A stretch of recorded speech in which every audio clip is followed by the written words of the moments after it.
कृष्ण कृष्ण कृष्ण हरे हरे, हरे राम राम राम हरे हरे। हरे कृष्ण।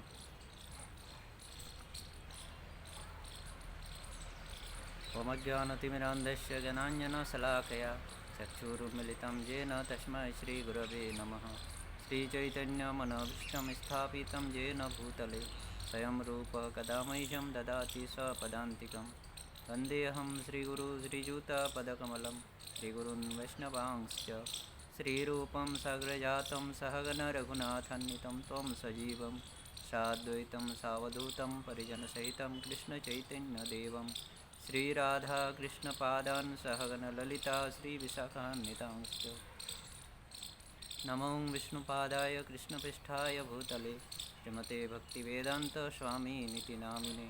नमस्ते सरस्वती देवे गौरवाणी प्रचारिणे निर्विशेषशून्यवादी पाश्चात्यदेशतारिणे। नमो महावदन्याय कृष्णप्रेमप्रदायते कृष्णाय कृष्णचैतन्यनाम्ने गौरतिसे नमः।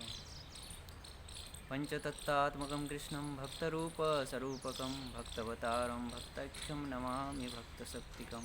हे कृष्णा करुणा सिन्धो दीनबन्धो जगत्पते गोपेश गोपिकान्त राधाकान्त नमस्तुते। तप्तकाञ्चन गौराङ्गी राधे वृन्दावनेश्वरी वृषभानुसुते देवी प्रणमामि हरिप्रिये। वृन्दाय तुलसीदेव्यै प्रियाय केशवस्य च विष्णुभक्तिप्रदे देवी सत्यवत्यै नमो नमः। जय श्री कृष्ण चैतन्य प्रभु नित्यानंद श्री अद्वैत गदाधर श्रीवासादि गौरभक्तवृंद। हरे कृष्ण कृष्ण कृष्ण हरे हरे, हरे राम राम राम हरे हरे। हरे कृष्ण। नमो विष्णुपादाय कृष्णपृष्ठाय भूतले श्रीमते गोपालकृष्ण गोस्वामिनीति नाम्ने प्रभुपादस्य सहितं कश्चित् वितरिच प्रचारं कृतवान् सद्भगवद्गीता। हरे कृष्ण।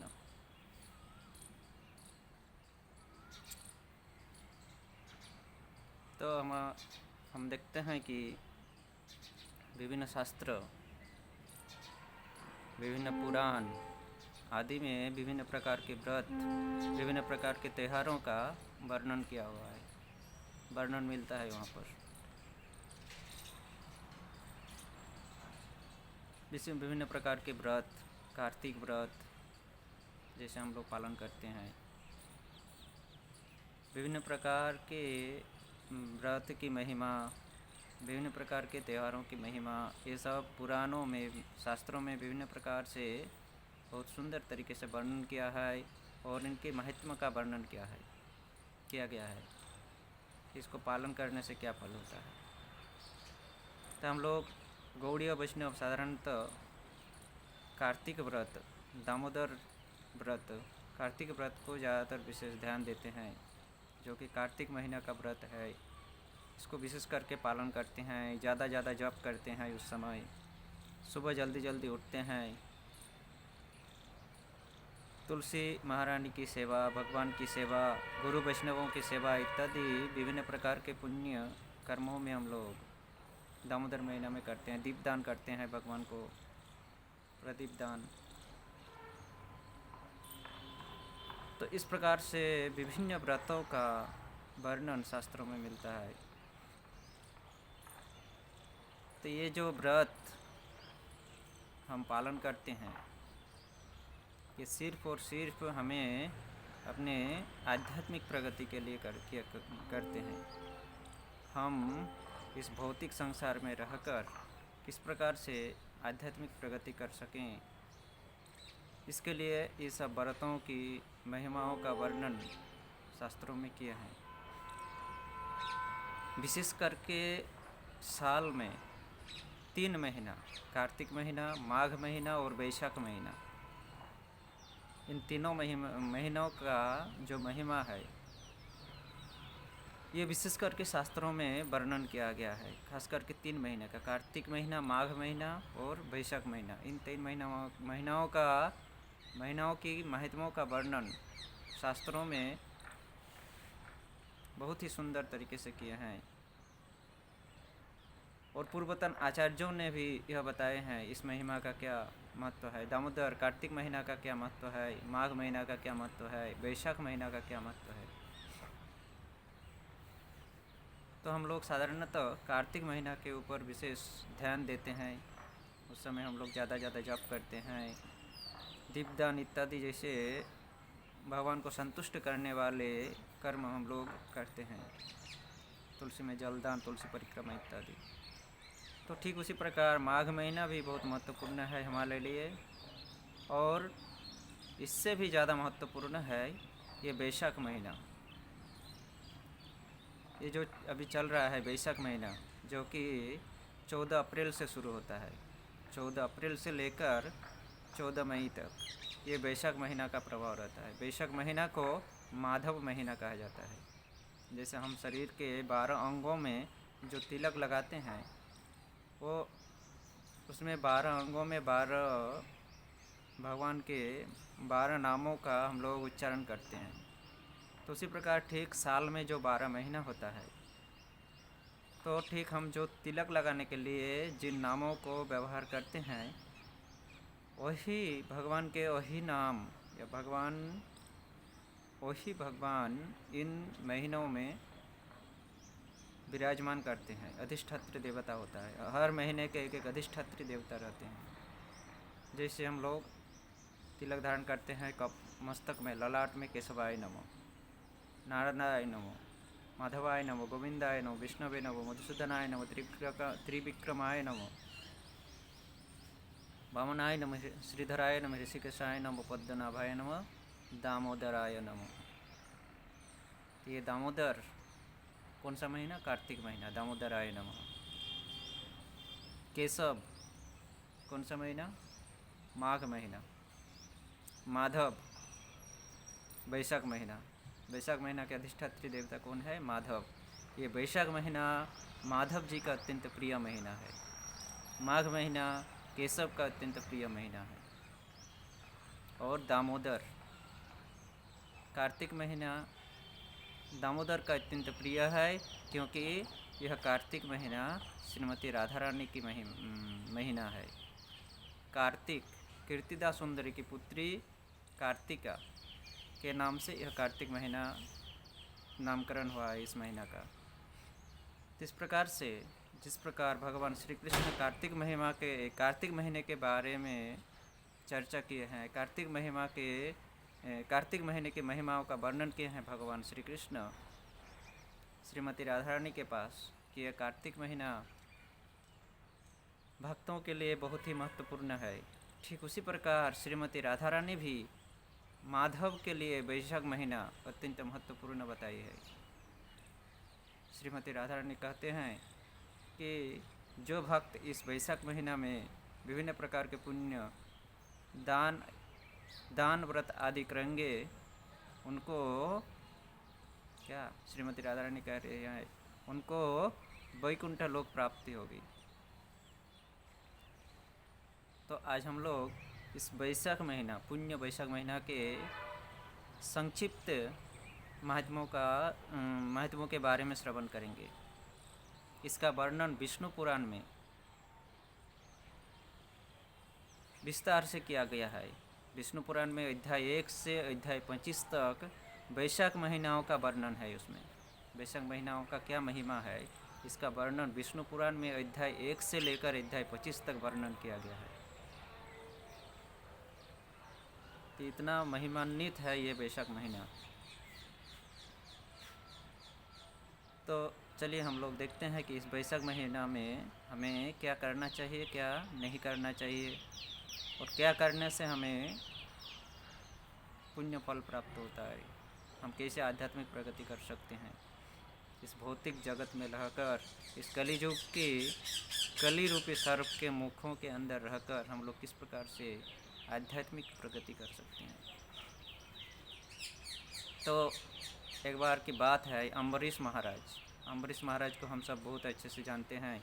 कितने अच्छे भक्त थे, जिनके पास दुर्वासा मुनि आए थे। दुर्वासा मुनि क्रोधान्वित हो गए थे उनके प्रति, फिर भी वो अम्बरीश महाराज की कुछ क्षति नहीं पहुंचा पाए। तो इतने शुद्ध और महान भक्त थे अम्बरीश महाराज, अपना संपूर्ण सब कुछ भगवान को अर्पण कर दिए थे। तन मन धन सब कुछ भगवान को अर्पण कर चुके थे। तो ये अम्बरीश महाराज एक दिन देवर्षि नारद के पास प्रश्न कर रहे हैं कि हे महर्षि, हे देवर्षि, मुझे वैशाख मास की जो महिमा है, वैशाख मास की महिमा के बारे में सुनाइए। मैं श्रवण करना चाहता हूँ इस वैशाख महीना की क्या महिमा है।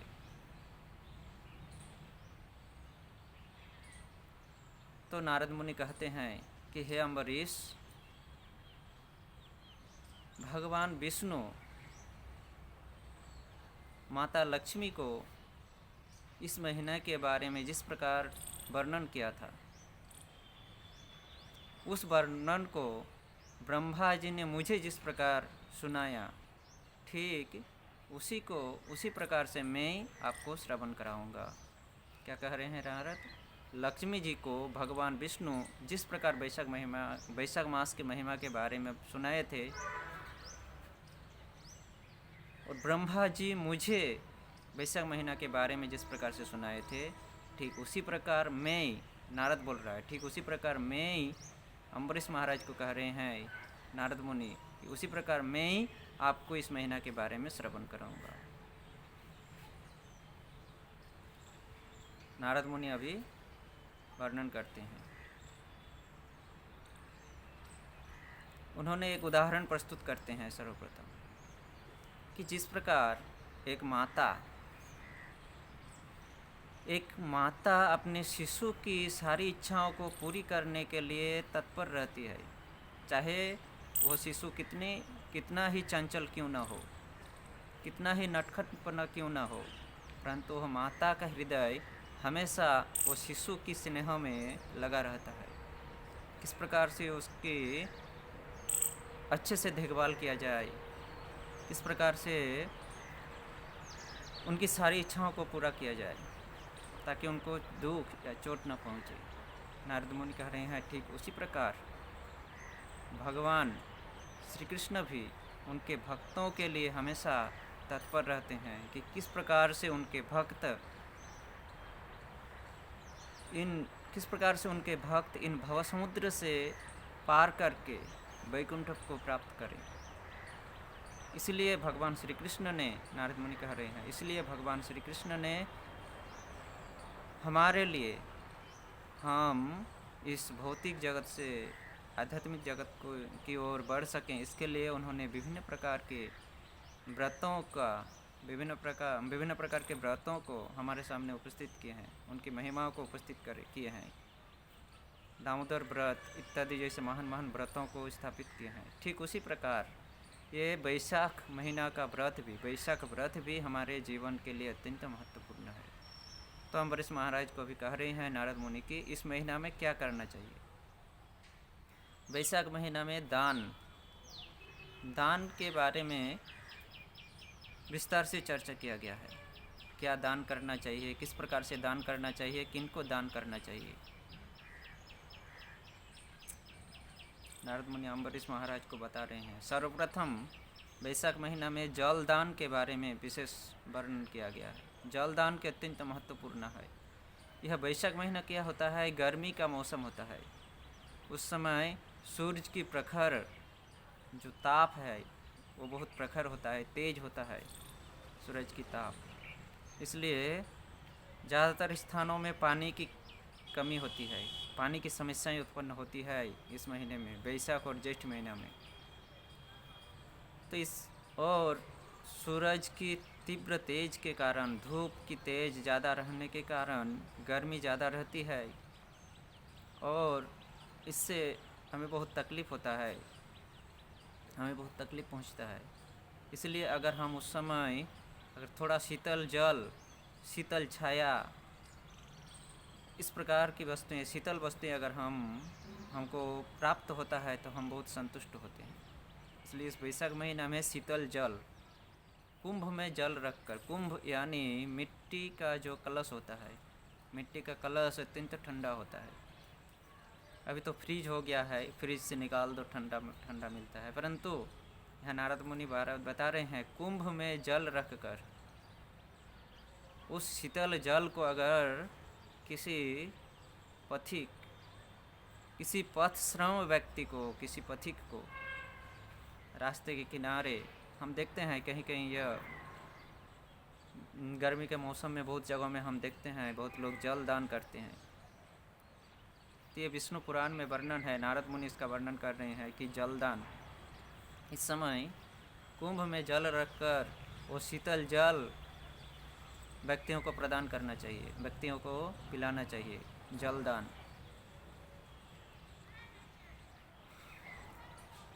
अगर कोई अतिथि ब्राह्मण वैष्णव आपके घर में आता है और आपके पास कुछ भी ना हो, उनके आदर सत्कार करने की कुछ भी वस्तु ना हो, अगर उस अतिथि को एक गिलास शीतल जल देकर उन जल प्रदान करें आप, तो वह अतिथि आपके प्रति अत्यंत संतुष्ट होंगे और वह आपको पुण्य प्रदान करेंगे।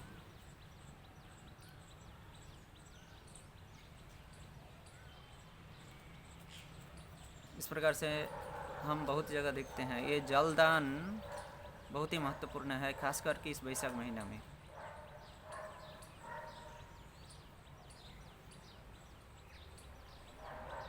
हमारे इस्कॉन के बहुत भक्त भी जब हम लोग परिक्रमा में चलते हैं, नवद्वीप मंडल परिक्रमा में चलते हैं, तो जब गांव से गुजरते हैं हम लोग तो देखते हैं बहुत वैष्णव लोग, वहाँ के नवद्वीप वासी, वहाँ के धामवासी वैष्णव लोग वो कलश कलश में पानी भर कर रास्ते में रखते हैं, पानी और कोई मीठा वस्तु जैसे गुड़ वगैरह, और वो वैष्णवों के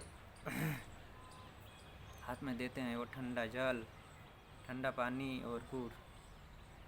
कोई कोई जगहों में तो चल के जाते हैं गांव से और लोग पैर भी धुलाते हैं, उन परिक्रमा के वैष्णवों के पैर धुलाते हैं।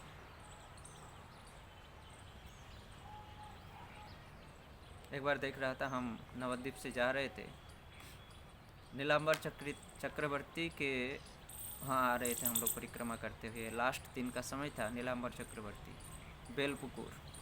तो वहाँ पर एक गांव से हम लोग गुजर रहे थे, तो एक व्यक्ति, एक धामवासी, उनके घर में जो मोटर है उसमें पाइप लगाकर उस पाइप को रास्ते में लाए हैं और सभी वैष्णवों के पैरों में पानी दे रहे हैं, परिक्रमा वाले वैष्णवों के चरण धुला रहे हैं। इस प्रकार से पुण्य कर्म करते हैं। इस प्रकार से जलदान, तुलसी महारानी को जलदान करना चाहिए। तो जलदान सिर्फ अतिथियों को नहीं, पथश्रम व्यक्तियों को नहीं, यहाँ पर तुलसी महारानी में जलदान की विशेषता बताई गई है। किस इस महीने में सूरज की प्रखर तेज होने के कारण तुलसी माता सूख जाती है, मिट्टी सूख जाती है। भले हम लोग सुबह उनमें जल प्रदान करते हैं, परंतु वो जल 3-4 घंटा तक ही रह पाती है, ये तेज सूरज की प्रखर तेज के कारण। तो इसके लिए हमें ऐसी व्यवस्था करना चाहिए ताकि तुलसी महारानी इस महीने में सूरज की प्रखर तेज के कारण सूख न जाएं। इसके लिए हमें उनके लिए लगभग 24 घंटा, 18-20 घंटा तो कम से कम करना चाहिए उनके जल प्रदान करने की व्यवस्था। इसके लिए क्या करते हैं, मिट्टी का जो कुंभ होता है उस कुंभ को लेकर नीचे थोड़ा छोटा छिद्र करते हैं और उसमें रुई का एक बत्ती डाल देते हैं। रुई का मोटा एक बत्ती बनाकर उस छिद्र में डाल देते हैं और उसमें पानी भरकर तुलसी के जो बगीचे होते हैं, तुलसी वन में उनको उस मटके को टांग देते हैं। इस प्रकार से कई सारे मटके टांगते हैं उस वन में और उसमें जल भर देते हैं और वो छिद्र में जो बत्ती लगा रहता है उसमें से बूंद बूंद करके पानी टपकता रहता है हमेशा। फिर अगर इस प्रकार से सुबह पानी भरते हैं, फिर दोपहर तक या शाम तक पानी ख़त्म हो गया तो फिर उस कुंभ में पानी डाल देते हैं ताकि वो रात तक भी चलता रहता है। इस प्रकार से ताकि तुलसी महारानी न सूखें। इस प्रकार से इस वैशाख महीना में तुलसी जी को अगर जल प्रदान करें तो तुलसी महारानी अत्यंत संतुष्ट होती है। और तुलसी महारानी कौन है? वृंदावै तुलसी देवी प्रियाय केशवस्य च विष्णु भक्ति प्रदे देवी सत्यवत्यै नमो नमः। यह तुलसी महारानी वृंदा देवी कृष्ण की अत्यंत प्रेयसी है और वह विष्णु भक्ति या कृष्ण भक्ति को प्रदान करने वाली है। इस प्रकार से हम इस महीने में तुलसी जी को जल प्रदान कर सकते हैं। अतिथि वैष्णवों को जलदान, पथश्रमी व्यक्तियों को जलदान, तुलसी महारानियों को जलदान, इस प्रकार जलदान की बहुत महत्वपूर्ण है इसमें। दूसरी ओर आता है छतरी, अम्ब्रेला प्रदान। इस महीने में सूरज की तेज बहुत प्रखर होती है, इसलिए रास्ते में चलना बहुत मुश्किल होता है।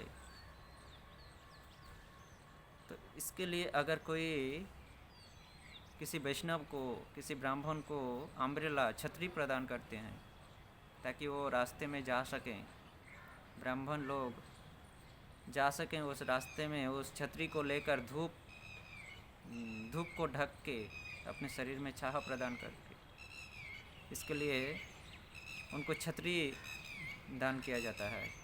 बताया गया है अगर किसी वैष्णव या ब्राह्मणों को अगर कोई छतरी प्रदान करता है तो उनको भगवान विष्णु वैकुंठ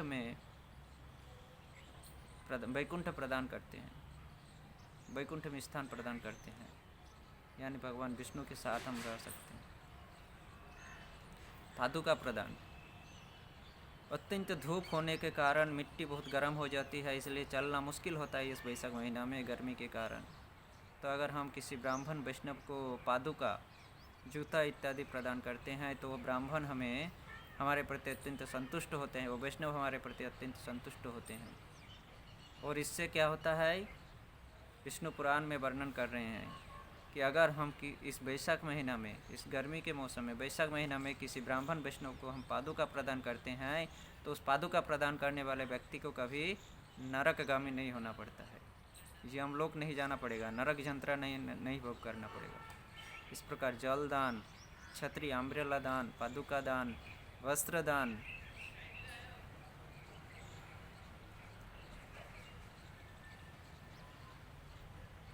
इस महीने में मैंगो, आम जो फल होता है, यह पका हुआ आम अगर किसी भक्त को, किसी वैष्णव को, ब्राह्मण को या भगवान को हम अगर यह पका हुआ आम हम अगर प्रदान करते हैं तो भगवान, वह वैष्णव अत्यंत संतुष्ट होते हैं, क्योंकि आम का फल अत्यंत मीठा होता है और यह सिर्फ गर्मी के मौसम में ज़्यादा मिलता है। अत्यंत संतुष्ट होते हैं वो हमारे प्रति। दही दान, शीतल ठंडा दही हम ब्राह्मण वैष्णव को प्रदान कर सकते हैं, इससे वो हमारे प्रति संतुष्ट होते हैं। इस प्रकार से जल दान हो गया, अम्ब्रेला दान, पादुका दान, दही दान, आम्रफल दान। ब्राह्मण वैष्णवों के लिए शीतल गृह का निर्माण करना। ब्राह्मण वैष्णव एक जगह से दूसरी जगह जाते हैं, उन लोगों के रुकने के लिए कहीं जगह, हर जगह समान जगह नहीं मिलता है, बहुत दिक्कत होता है। तो इसीलिए अगर कोई व्यक्ति विशेष करके इस गर्मी के मौसम में रुकने के लिए बहुत मुश्किल होता है वैष्णवों को, खास करके जो तीर्थिक वैष्णव होते हैं, इन लोगों को ज़्यादा दिक्कत होता है। इसके लिए अगर कोई व्यक्ति उनके लिए, उन तीर्थिक वैष्णवों के लिए अगर कोई व्यक्ति उनके लिए ठंडा घर, शीतल मतलब ठंडा छायादायक घर उनके लिए प्रदान करते हैं, बना देते हैं, गृह निर्माण कर देते हैं, अच्छा शीतल गृह का निर्माण कर देते हैं उन तीर्थिक ब्राह्मणों के प्रति, तो उनको गोलोक धाम में निवास मिलता है। सिर्फ तीर्थिक ब्राह्मणों को, तीर्थिक वैष्णवों को शीतल गृह निर्माण करने से। इस प्रकार से दान, वस्त्र दान हम कर सकते हैं। इस प्रकार के विभिन्न प्रकार के दानों का वर्णन किया गया है। पत्र दान, तुलसी का पत्र जो होता है, यह हम अगर भगवान श्री केशव के चरणों में, यानी इस वैशाख महीना के अधिष्ठात्री देवता केशव है, केशव यानी भगवान श्री कृष्ण के चरणों में हम अगर प्रदान करते हैं तो ये केशव, भगवान श्री कृष्ण हमारे प्रति अत्यंत संतुष्ट होते हैं। इस प्रकार से विभिन्न प्रकार के दानों के वर्णन विष्णु पुराण में किए हैं। 1 से 25 अध्याय तक इनका व्याख्या किए हैं, स्वयं व्यासदेव जी ने इनकी विस्तार से व्याख्या किए हैं। तो इस प्रकार से नारद मुनि कह रहे हैं कि हमें कम से कम इतने सब दानों में से कम जल दान, तुलसी महारानी की सेवा, तुलसी महारानी को जल प्रदान, तुलसी महारानी की परिक्रमा, भगवान के चरणों में तुलसी दान, इन सब कर्मों को कम से कम करना चाहिए। ब्राह्मण अतिथियों की सेवा करना। इस समय अगर कोई ब्राह्मण वैष्णव अचानक आपके घर में आते हैं तो उनका आदर सत्कार करना, उनको भोजन प्रदान करना, शीतल जल प्रदान करना, उनके रहने के लिए अच्छा जगह की व्यवस्था कर देना। और जिनके पास कुछ भी नहीं है, असमर्थ है, वो देने के लिए कुछ भी नहीं है उनके पास, भाग्य के कारण, कर्म फल के कारण उसके पास कुछ भी नहीं है, अगर उनके घर में कभी कोई अतिथि ब्राह्मण आ जाता है, वैष्णव आ जाते हैं, तो कम से कम उनके लिए, उनके बैठने के लिए बताया गया है मिट्टी, थोड़ा सा मिट्टी और थोड़ा सा जल उनको प्रदान करना चाहिए। भूमि और जल, बैठने के लिए थोड़ी सी जगह, उसमें एक आप कुछ चटाई बिछा दीजिए, कुछ कपड़ा बिछा दीजिए और उनको उसमें, उस अतिथि को उसमें बैठाइए, आदर सत्कार के साथ उनको बैठाइए, उनको शीतल जल प्रदान करिए। इसलिए इससे हमें पुण्य प्राप्त होता है और हम अपने आध्यात्मिक मार्ग को प्राप्त कर सकते हैं। तो हम वैष्णवों को, हालांकि ये सब जो महिमा बताए गए हैं, और स्नान के बारे में इसमें बताया गया है, वैशाख महीना में स्नान, ब्रह्म मुहूर्त में अगर कोई उठकर स्नान करते हैं, सूर्य उदय के 1.5 घंटा पहले, इसमें बता रहे हैं नारद मुनि कि इस समय सभी तीर्थ जल में प्रवेश करते हैं। इस ब्रह्म मुहूर्त, वैशाख महीना के इस ब्रह्म मुहूर्त के समय, सूर्योदय के पहले 1.5 घंटा पहले के समय सभी तीर्थ, हमारे इस संसार में जितने सारे तीर्थ हैं, सभी तीर्थ उस जल में प्रवेश करते हैं। और उस समय अगर हम उस जल में स्नान करते हैं तो हमें सभी तीर्थों में स्नान का फल प्राप्त होता है। इसलिए सभी को इस महीने में, वैशाख महीने में ब्रह्म मुहूर्त में उठकर स्नान करना चाहिए। नदी हो, तालाब हो, कहीं भी जाकर, किसी भी जलाशय में जाकर स्नान करना चाहिए। जो लोग शहर में रह रहे हैं, उनके पास नदी नहीं है, तालाब नहीं है, तो घर में जो नल है, उस नल के पानी में स्नान करना चाहिए। गंगा गंगा कहकर, 3 बार गंगा गंगा कहकर हरे कृष्ण महामंत्रों का उच्चारण करके उसमें स्नान करना चाहिए। इससे हमें गंगा स्नान का फल प्राप्त होता है। स्नान का बहुत महत्वपूर्ण है। ऐसा कहा गया है कि अगर कोई व्यक्ति ब्रह्म मुहूर्त में उठकर स्नान का संकल्प लेते हैं, स्नान का संकल्प लेते मात्र कि मैं स्नान करूंगा, इस प्रकार की इच्छा करते हैं, संकल्प लेते हैं, तो भी उसे पुण्य फल प्राप्त होता है। उनके पदम पदम पुण्यम प्राप्ति, उनके पद पद में स्नान के संकल्प, ब्रह्म मुहूर्त में बिस्तर से उठकर, नींद से उठकर स्नान का संकल्प लेते ही उनको पदम पदम पुण्यम प्राप्ति, पद पद में पुण्य की प्राप्ति होती है। स्नान की बहुत महत्वपूर्ण है। दान का महत्वपूर्ण बता रहे हैं, स्नान का महत्वपूर्ण बता रहे हैं। तो इस प्रकार हम देखते हैं कि शास्त्रों में विभिन्न प्रकार के कर्मों को करने के लिए हमें बताते हैं, जिसके फलस्वरूप हम आध्यात्मिक प्रगति कर सकते हैं। तो हम देखते हैं कि हमारे इस आंतरजातीय कृष्ण भावनामृत संघ के प्रतिष्ठाता आचार्य अभय चरणारविंद श्रील भक्ति वेदांत स्वामी प्रभुपाद इन सभी शास्त्रों में जो महत्वपूर्ण चीज़ों को जो दिए हुए हैं, उन सभी चीज़ों को हमारे दैनिक जीवन में करने के लिए बताए हैं। हम हमारे जो दिनचर्या है, हर रोज़ का जो दिनचर्या है, श्रील प्रभुपाद उन दिनचर्या किस प्रकार से बताए हैं, जिस प्रकार से शास्त्रों में वर्णन किए गए हैं। हर महीने हर व्रत की महिमा को किस प्रकार से हम हर महीने में, किस प्रकार से वैशाख महीना, कार्तिक महीना, माघ महीना में ब्रह्म मुहूर्त में उठना, स्नान करना, भगवान की सेवा करना, तुलसी महारानी की सेवा करना, भगवान के नाम श्रवण कीर्तन करना, वैष्णवों का सेवा करना, ये सब जो नियम बताए गए हैं शास्त्रों में, श्रील प्रभुपाद हमारे दिनचर्या में ये सब नियम श्रील प्रभुपाद हमारे दिनचर्या में डाले हैं। तो हम हर रोज़ 365 दिन की दिनचर्या में श्रील प्रभुपाद इनको डाल कर गए हैं। तो श्रील प्रभुपाद हमारे लिए कितने एक महान व्यक्ति थे, हम लोग इसको समझ नहीं पाते हैं। हम लोग श्रील प्रभुपाद की इस देन को नहीं समझ पाते हैं। श्रील प्रभुपाद के एक अत्यंत क्या कहते हैं, अत्यंत आंतरिक शिष्य परम पूज्य नितला प्रविष्ट परम पूज्य भक्ति चारू स्वामी महाराज बता रहे थे। एक बार उनकी क्लास में महाराज बता रहे थे इस प्रकार कि हम जब किसी ऊंचे पर्वत के सामने रहते हैं, हम जब ऊंचे पर्वत के सामने एकदम निकट रहते हैं, तो उस पर्वत की जो चोटी होती है ऊंची चोटी,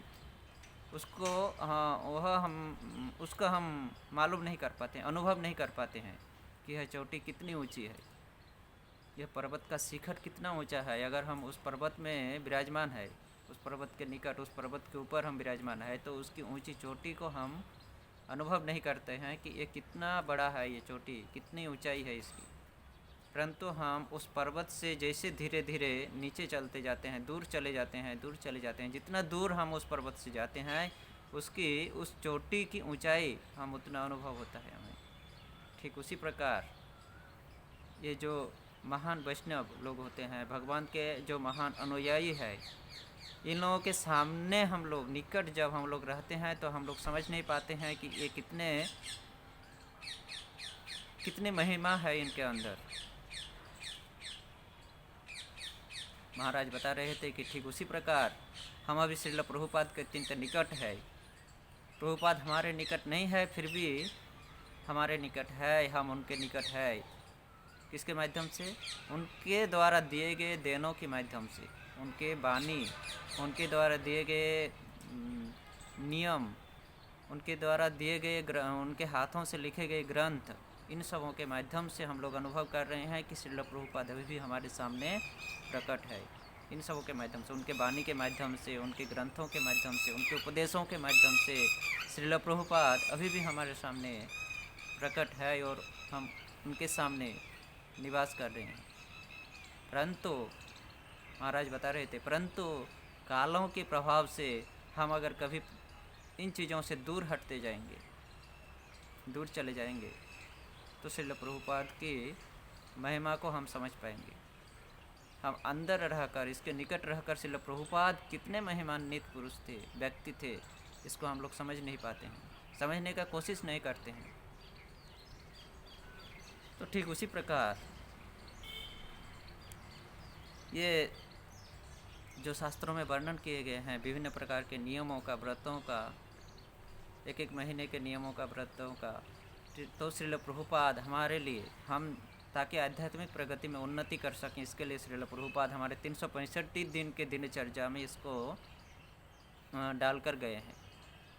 हम हर रोज़ सुबह, साधारणतः हम लोग सुबह ब्रह्म मुहूर्त में उठकर नहाते हैं, मंगल आरती में जॉइंट करते हैं, मंगल आरती में भाग लेते हैं, तुलसी आरती, मंगल आरती भाग लेते हैं, श्रृंगार आरती, गुरु पूजा में भाग लेते हैं, भागवत क्लास श्रवण, भागवत पाठ श्रवण में भाग लेते हैं, नाम जप में भाग लेते हैं, वैष्णवों के साथ प्रसाद सेवन, वैष्णवों को प्रसाद सेवन कराना इत्यादि में भाग लेते हैं। तो ये सब तो हम लोग 365 दिन कर रहे हैं। तो हमारे मन में ऐसा सोच नहीं आना चाहिए कि ये तो हम 365 दिन कर रहे हैं, तो हमें ये वैशाख महीना, कार्तिक महीना, माघ महीना, इनको विशेष करके पालन करके क्या, इसको तो हम लोग करते रहते हैं हर रोज़। जो नियम इसमें बताए गए हैं वैशाख महीना के महिमा में, कार्तिक महीना के महिमा में, माघ महीना के महिमा में, ये सब तो हम लोग दिनचर्या हर रोज़ करते हैं, 365 दिन करते हैं, फिर इसको क्या करें, ऐसा नहीं समझना चाहिए।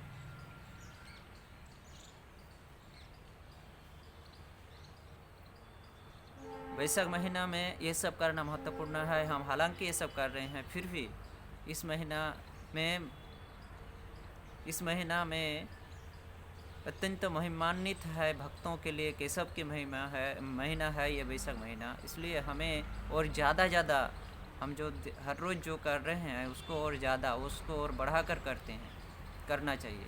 जिस प्रकार हम कभी कभी बाज़ार में देखते हैं कि कभी कभी बाज़ार में हमें विशेष छूट प्रदान होता है, विशेष वस्तुएं विशेष छूट प्रदान करते हैं। तो हम सब उस छूट जब प्रदान रहते हैं तो हम उनको और विशेष करके खरीदते हैं, ज़्यादा करके खरीदते हैं। ठीक उसी प्रकार भगवान भी, हम आध्यात्मिक प्रगति के लिए सब कर्म कर रहे हैं, फिर भी भगवान हमें ये छूट प्रदान किए हैं, हमें ये एक ऑफ़र प्रदान किए हैं। वैशाख महीना, कार्तिक महीना, माघ महीना, तो हमें इस ऑफ़र को अपने जीवन में, इस ऑफ़र का अपने जीवन में सुयोग लेना चाहिए और ज़्यादा से ज़्यादा इन कर्मों को करना चाहिए। दिनचर्या को और ज़्यादा से ज़्यादा करना चाहिए, ज़्यादा जप करना चाहिए ब्रह्म मुहूर्त में, और तुरंत जल्दी उठ के जल्दी नहा के ज़्यादा जप करना चाहिए। तुलसी महारानी की ज़्यादा से सेवा करना चाहिए। भगवान वैष्णवों के भक्तों की ज़्यादा से सेवा करनी चाहिए।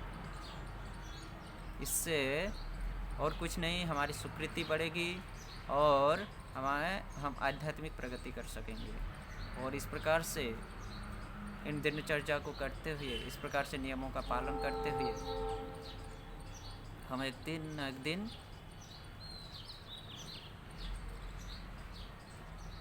क्या करेंगे, भगवान के पास जाकर मतलब गोलक धाम में जा सकते हैं हम।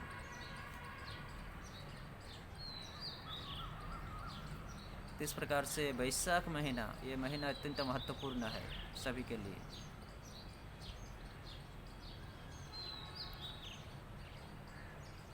इस महीना में हमें वैष्णवों की सेवा, ब्राह्मणों की सेवा, भक्तों की सेवा, भगवान की सेवा, विशेष करके तुलसी महारानी की सेवा, तुलसी महारानी की सेवा, तुलसी महारानी को जल प्रदान करना, उनको परिक्रमा करना, उनकी तुलसी महारानी की जो महिमा है उसका श्रवण करना, तुलसी महारानी की महिमाओं का श्रवण करना, जीवन चरित्र उनकी श्रवण करना बहुत महत्वपूर्ण है। तुलसी महारानी की महिमा अत्यंत सुंदर है, बहुत मधुर है। हम लोग एक पेड़ समझते हैं, एक साधारण पेड़ समझते हैं, परंतु ये एक साधारण पेड़ नहीं है। ये पेड़ के रूप में अवतरित हुई है तुलसी महारानी, भगवान की नित्य सेविका वृंदे देवी। पेड़ के रूप में इसलिए आई है इस कली के पापियों को, इस कलियुग के पापियों को उद्धार करने के लिए, कृष्ण भक्ति प्रदान करने के लिए। इसके लिए तुलसी महिमाओं का श्रवण करना चाहिए। इस महीना में तुलसी में जल प्रदान करना चाहिए। जिनके पास तुलसी वन नहीं है, कुंभ, उसमें जल कुंभ दान करने का नहीं है, तो उसमें हम सुबह तुलसी महारानी को जल प्रदान कर सकते हैं, उसकी सेवा कर सकते हैं। उनमें जो मंजरी आते हैं, उसके ऊपर जो मंजरी आते हैं उसको आसानी से तोड़ देना चाहिए। जब कोमल रहता है मंजरी, उसी समय तोड़ देना चाहिए ताकि तुलसी महारानी को भार न पहुँचे, और इस प्रकार से तोड़ना चाहिए कि उनको कष्ट न पहुँचे, उनका कोई अंश टूट न जाए। यह ध्यान में रखकर आराम से उस कोमल मंजरियों को तोड़ देना चाहिए ताकि तुलसी महारानी को कष्ट न पहुँचे उससे। इस प्रकार से विभिन्न प्रकार की तुलसी वृक्ष रोपण करना चाहिए। तुलसी पत्ता भगवान के चरणों में निवेदन करना चाहिए, इससे हमें आध्यात्मिक प्रगति होगी। तो ये सब भगवान ने जो नियम हमारे लिए दिए हैं शास्त्रों में, पुराणों में, कार्तिक महीना, माघ महीना, वैशाख महीना इत्यादि, तो ये सिर्फ और सिर्फ भगवान हमें आध्यात्मिक प्रगति करने के लिए प्रदान किए हैं। तो ये हमें भगवान की ओर से हम भक्तों के प्रति, हम मनुष्य जातियों के प्रति एक देन है, एक ऑफ़र है। हम अन्य जन्मों में इसका लाभ नहीं उठा पाते हैं, तो हम अपने कर्म के अनुसार अगर इस मनुष्य जन्म को प्राप्त किए हैं, 84 लाख योनियों में भ्रमण करने के बाद इस एक सभ्य मनुष्य जीवन को हम धारण किए हैं, इसलिए इस ऑफ़र का लाभ हमें उठा लेना चाहिए, क्योंकि इसको हम अन्य योनियों में इसका लाभ हम नहीं उठा सकते हैं। इसके लिए इस जन्म में, इस योनियों में रहकर हमें इसका लाभ उठा लेना चाहिए। इस प्रकार से वैशाख महीना अत्यंत महत्वपूर्ण है। इस महीना में हमें तत्पर रहना चाहिए कि किस प्रकार से हम ज़्यादातर अपने आध्यात्मिक प्रगति के लिए, भगवान को संतुष्ट करने के लिए कर्म करें, उसके लिए लगे रहें। किस प्रकार से वैशाख महीना का महीना अत्यंत महत्वपूर्ण है। तो हम सभी का कर्तव्य है कि इस वैशाख महीना में हम ज़्यादा से ज़्यादा जो श्रील प्रभुपाद ने हमें दिनचर्या दिए हैं उसको ज़्यादा से ज़्यादा पालन करें और ज़्यादा से ज़्यादा पालन करने का कोशिश करें। इस प्रकार से वैशाख महीना का जो महिमा है उनको हम लोग संक्षेप में श्रवण किए। इनका विस्तारित वर्णन है विष्णु पुराण में 1 से 25 अध्याय तक। और हम लोग देखेंगे आगे, अगर हम लोगों के प्रति कृपा हो श्रील प्रभुपाद की, तो हम लोग तुलसी महारानी के जीवन, तुलसी महारानी के महात्म्यों के बारे में श्रवण करेंगे धीरे धीरे। उनकी बहुत महिमा है, तो हम लोग धीरे धीरे एक एक पद में उनको श्रवण करेंगे। तो हरे कृष्णा, बहुत बहुत धन्यवाद सभी को। इस वैशाख महीना में ज़्यादातर दिनचर्या करें, श्रील प्रभुपाद के द्वारा बताए गए नियमों का पालन करें और अपने आध्यात्मिक प्रगति करें। हरे कृष्ण कृष्ण कृष्ण हरे हरे, हरे राम राम राम हरे हरे। जय श्रील प्रभुपाद की जय, वैशाख महात्मा की जय। निताय गौर प्रेमानंदे हरि हरि बोल। हरे कृष्ण। सभी वैष्णव भक्त वृंदों की जय।